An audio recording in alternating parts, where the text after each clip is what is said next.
आपण पाहतोय पुण्यातील जिल्हा परिषद पंचायत समितीच्या निवडणुका जाहीर झालेल्या आहेत. अनेक पक्षाचे उमेदवार रिंगणामध्ये आहेत. अधिकृत उमेदवार म्हणून ते प्रचारासाठी अनेक वाड्या वस्त्यावरती ग्रामस्थांपर्यंत फिरताना दिसत आहेत. आपण या ठिकाणी वडबुद्रुक या ठिकाणी आहोत. आपल्यासोबत ग्रामस्थ आहेत, तर आपण जाणून घेऊयात नेमकं त्यांचा कौल कोणाला आहे. काय सांगता? नमस्कार, न्यूज मेकर मध्ये आपलं स्वागत आहे. नमस्कार. आता जिल्हा परिषद पंचायत समितीच्या निवडणुका आहेत. बरोबर. अनेक पक्षाचे मातब्बर मंडळी रिंगणामध्ये आहेत. हं. तर काय वाटतं तुम्हाला, कोणत्या पक्षाला कौल जातो या ठिकाणी? तुम्हाला काय वाटतं, एक तुमचं ओपिनियन काय आहे, नेमकं कोणाला मतदान करावं? आता तसं पाहिलं तर आम्ही येतो केंद्र-पाबळ जिल्हा परिषद गटामध्ये.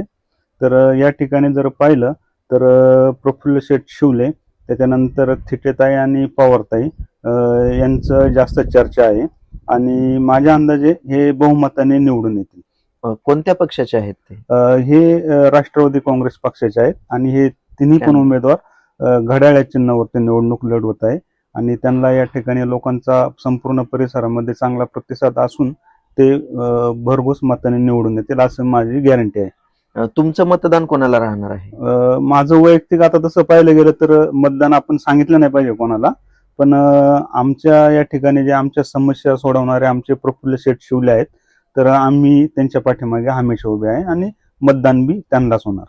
मग या ठिकाणी आपण पाहतोय केंद्रामध्ये भाजप सरकार आहे, राज्यामध्ये भाजप सरकार आहे. आता पुण्यामध्ये बहुसंख्येने महानगरपालिकेमध्ये भाजपचे उमेदवार निवडून आलेत. मग बाकी मंडळी त्यांच्याकडे कसं पाहता तुम्ही? काय होतंय, केंद्रात राज्यात जरी भाजप असलं तरी हा जो आपला केंद्र-पाबळ गट जो आहे ना, हा एक शेतकरीचा गट आहे आणि या ठिकाणी शेतकऱ्यांच्या ज्या दुखणे आहेत ही सगळी माहीत असणारा पक्ष म्हणजे अजितदादा पवारांचा राष्ट्रवादी पक्ष आणि शरदचंद्र पवार, आता हे दोघं एकत्र आलेले आहेत.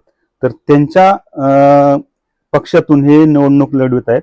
त्यामुळे प्रफुल्ल शेठ शिवले यांचे जे पक्ष आहे हा शेतकऱ्याच्या घरापर्यंत, तळागाळापर्यंत पोहोचलेला आहे. शेतकऱ्यांच्या समस्या त्यांना माहीत आहे. त्यामुळं केंद्रात राज्यात जरी भाजप असलं तरी भाजप अजून तितकंसही शेतकऱ्यांच्या घरापर्यंत किंवा तळागाळापर्यंत पोहोचलेला पक्ष नाहीये.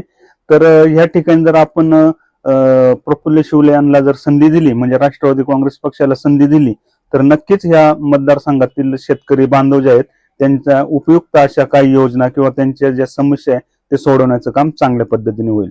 आता आपण या सोसायटीमध्ये राहतात, या ठिकाणी वास्तव्य येतात, साधारण किती मतदार आहेत या सोसायटीमध्ये राहतात? आता ही सोसायटीमध्ये आमच्याकडे साधारणतः 100 ते 150 मतदार आहेत आणि 1 कट्टा मतदान हे प्रफुल्ल शिवले यांच्या पाठीमागे जाईल आणि त्यांनाच वोटिंग होईल. काय नाव आपल्या सोसायटीचं? आमच्या सोसायटीचं नाव अवनी निलय हाऊसिंग सोसायटी वडबुद्रुक या ठिकाणी आहे.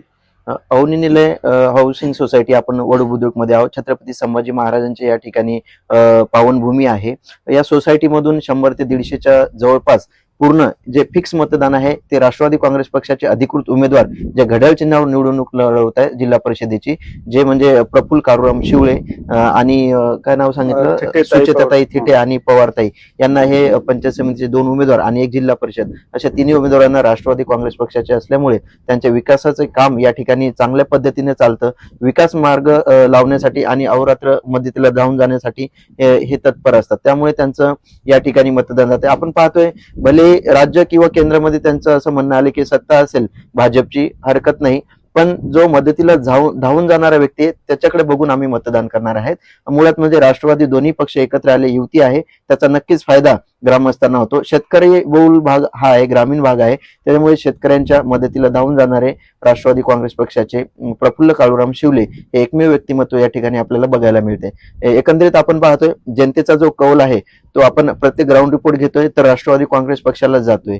म्हणजे एक उमेदवार त्यांची छाप या ठिकाणी पडताना दिसते. वेगळी समीकरणं या ठिकाणी बदललेली आपल्याला दिसतात. ग्रामीण भागामध्ये राष्ट्रवादी काँग्रेस पक्षाला या ठिकाणी जास्त पसंती नागरिकांना दिलेली आहे. तर 5 फेब्रुवारीला मतदान आहे, 7 फेब्रुवारीला रिझल्ट आहे. मतदार राजा नेमका कौल कोणाला देतो तेही पाहणं महत्वाचं आहे. आणि प्रत्येक क्षणाचे अपडेट घेण्यासाठी पाहत राहा न्यूज मेकर. मी पंढरीनाथ पाटील, पुणे.